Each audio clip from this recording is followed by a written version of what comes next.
बोल गुरुदेव भगवान की जय। प्यारे कृष्ण कन्हैया लाल की जय। श्री योग वासिष्ठ महारामायण उत्पत्ति प्रकरण चल रहा है और आज है 50वें सर्ग से। श्री राम जी ने पूछा, हे भगवान, मन क्यों कर उत्पन्न हुआ है? वशिष्ठ जी बोले, हे राम जी, ब्रह्म अनंत शक्ति है और उसमें अनेक प्रकार का किचन होता है। जहाँ जहाँ जैसी जैसी शक्ति फुरती है तहाँ तहाँ तैसा ही रूप होकर भासता है। जब शुद्ध चिन्मात्र सत्ता चेतन में फुरती है कि अहम अस्मि, तब उस फुरने से जीव कहाता है। वही चित्त शक्ति संकल्प का कारण भासती है। जब वह दृश्य की ओर फुरती है तब जगत दृश्य होकर भासता है और नाना प्रकार के कार्य कारण होकर भासते हैं।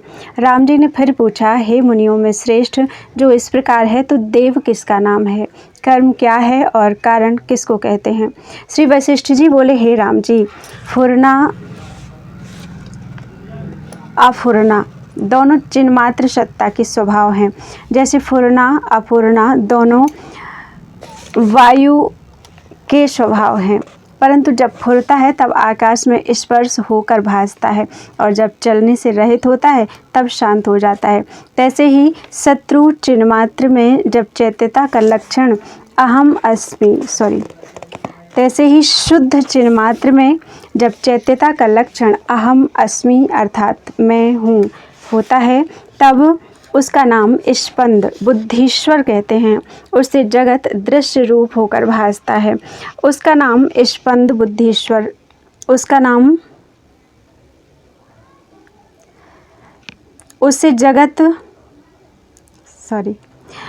नाम स्पंद बुद्धीश्वर कहते हैं। उससे जगत दृश्य रूप होकर भासता है। उस जगत दृश्य से रहित होने को निष्पंदन कहते हैं।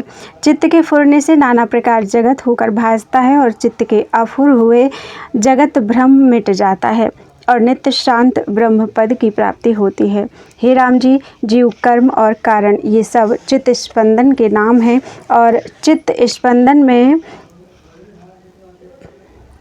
भिन्न अनुभव नहीं है।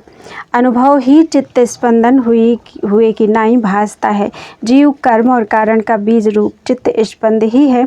चित्त स्पंद से दृश्य होकर भासता है। फिर चिदाभास द्वारा देह में अहम प्रतीति होती है और उस देह में स्थित होकर चित्त संवेदन दृश्य की ओर संसरता है। संसरना दो प्रकार का होता है, एक बड़ा और दूसरा अल्प। कितनों को संसरने में अनेक जन्म व्यतीत होते हैं और कितनों को एक जन्म में होता है। आदि हो जो फुर कर स्वरूप में स्थित हैं उनको प्रथम जन्म होता है और जो आदि उपज कर प्रमादी हुए हैं सो फुर कर दृश्य की ओर चले जाते हैं और उनके बहुतेरे जन्म होते हैं। चित्त के फिरने से ऐसा अनुभव करते हैं, पुण्य क्रिया करके स्वर्ग में जाते हैं और पाप क्रिया करके नरक में जाते हैं। इस प्रकार दृश्य भ्रम देखते हैं और अज्ञान से बंधन में रहते हैं। उसे ज्ञान की प्राप्ति होती है तब मोक्ष का अनुभव करते हैं। सो बड़ा संसरना है और जो एक ही जन्म पाकर आत्मा की ओर आते हैं वह अल्प संसरना है। हे राम जी, जैसे स्वर्ण ही भूषण रूप धारण करता है तैसे ही संवेदन ही कोष्ठ लोष्ठ आदि रूप होके भासता है। इस चित्त का संयोग से ही अज और अविनाशी पुरुष को नाना प्रकार के देह प्राप्त होते हैं और जानता है कि मैं अब जीता हूँ, फिर मर जाऊँगा। जैसे नौका में बैठे भ्रम से तट के वृक्ष भ्रमते दिखते हैं तैसे ही भ्रम से अपने में जन्म आदि अवस्था भासती है। आत्मा के अज्ञान से जीव को अहम आदि कल्पना फुरती है। जैसे मथुरा की राजा लवण को स्वप्न में चांडाल का भ्रम हुआ था तैसे ही चित्त के फुरने से जीव जगत भ्रम देखते हैं। हे राम जी, यह सब जगत मन के भ्रम से भासता है। शिव जो परम तत्व है जो चिन्मात्र है, उसमें जब चैत्योन्मुखत्व होता है कि मैं हूँ, उसका ही नाम जीव है। जैसे सोमजल में द्रवता होती है, इससे उसमें चक्र फुरते हैं और तरंग होते हैं, तैसे ही ब्रह्म रूपी सोमजल में जीव रूपी चक्र फुरते हैं और चित्त रूपी तरंग उदय होते हैं और सृष्टि रूपी बुदबुदे उपज कर लीन हो जाते हैं। हे राम जी, चेतन स्फूर्ति द्वारा जीव की नाई भासता है। जैसे समुद्र ही द्रवता से तरंग रूप होकर भासता है, तैसे ही चित्त चैत्य के संयोग से जीव कहाता है। उस जीव में जब संकल्प का फुरना होता है तब मन कहाता है, जब संकल्प निश्चय रूप होता है तब बुद्धि होकर स्थित होता है, और जब अहम भाव होता है तब अहम प्रतिकार कहाता है। उस अहम भाव को पाकर तन्मात्रा की कल्पना होती है, और पृथ्वी, जल, तेज, वायु और आकाश ये सूक्ष्म भूत होते हैं, उनके पीछे जगत होता है। हे राम जी, असत रूपी चित्त के संसरने से ही जगत रूप होकर भासता है। जैसे नेत्र दूषण से आकाश में मुक्त माला, ब्रह्म मात्र, गंधर्व नगर और स्वप्न भ्रम से स्वप्न जगत भासते हैं, तैसे ही चित्त के संसरने से जगत भ्रम भासता है। हे राम जी, शुद्ध आत्मा नित्य तृप्त शांत रूप सम और अपने आप ही में स्थित है। उसमें चित्त संवेदन ने जगत रचा है और उसको भ्रम से सत्य की नाई देखता है। जैसे स्वप्न सृष्टि को मनुष्य भ्रम से देखता है, तैसे ही यह जगत फुरने से सत्य भासता है। हे राम जी, मन के संसरने का नाम जागृत है, अहंकार का नाम स्वप्न है, चित्त जो सजातीय रूप चेतने वाला है उसका नाम सुषुप्ति है, और चिन्मात्र का नाम तुरीय पद है। जब शुद्ध चिन्मात्र में अत्यंत परिणाम हो तब उसका नाम तुरीयातीत पद है। उसमें स्थित हुआ फिर शोकवान कदाचित नहीं होता। उसी ब्रह्म सत्ता से सब उदय होते हैं और उसी ही में सब लीन होते हैं, और वास्तव में ना कोई उपजा है और ना कोई लीन होता है। चित्त के फुरने से ही सब भ्रम भासता है। जैसे नेत्र दूषण से आकाश में मुक्त माला भासती है, तैसे ही चित्त के फुरने से यह जगत भासता है। हे राम जी, जैसे वृक्ष के बढ़ने को आकाश ठौर देता है कि जितनी बीज की सत्ता हो उतना ही आकाश में बढ़ता जावे, तैसे ही सबको आत्मा ठौर देता है।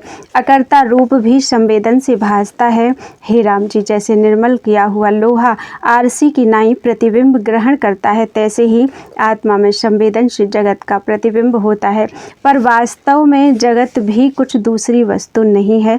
जैसे एक ही बीज, पत्र, फूल, फल और टास हो भासता है, तैसे ही आत्मा संवेदन से नाना रूप हो जगत हो भासता है।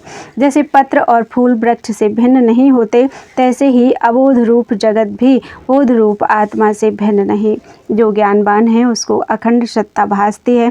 जैसे समुद्र ही तरंग और बुदबुदे होकर और बीज ही पत्र, फूल, फल और टाश होकर भासते हैं, तैसे ही अज्ञानी को भिन्न भिन्न नाम रूप सत्ता भासती है। मूर्ख जो देखता है तो उसके नाम रूप सत मानता है। ज्ञानवान देख के एक रूप ही जानता है। ज्ञानवान को एक ब्रह्म सत्ता ही अनंत भासती है और जगत भ्रम उनको कोई नहीं भासता है।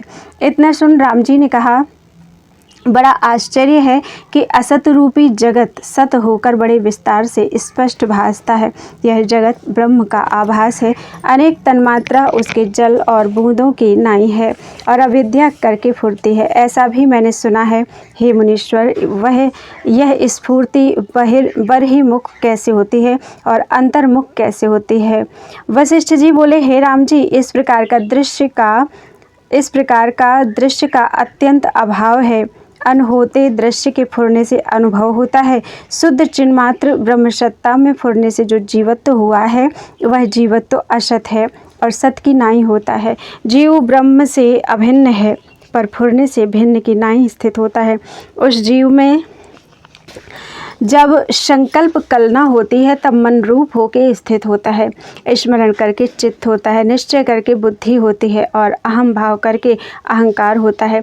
फिर काकताला की नाई चिद अणु में तन्मात्रा फुराती है। जब शब्द सुनने की इच्छा हुई तब श्रवण इंद्रिय प्रकट हुई, जब देखने की इच्छा हुई तब नेत्र इंद्रिय प्रकट हुई, गंध लेने की इच्छा से नासिका इंद्रिय प्रकट हुई, स्पर्श की इच्छा से त्वचा इंद्रिय प्रकट हुई और रस लेने की इच्छा से रसना इंद्रिय प्रकट हुई।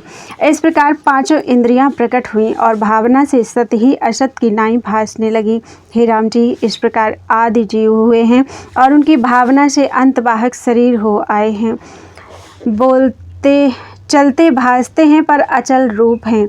इससे जो कुछ जगत भासता है वह सब ब्रह्म स्वरूप है, भिन्न कुछ नहीं। प्रमाता, प्रमाण और प्रमेय ब्रह्म है और संवेदन ब्रह्म से ही अनेक रूप नाना प्रकार के भासते हैं।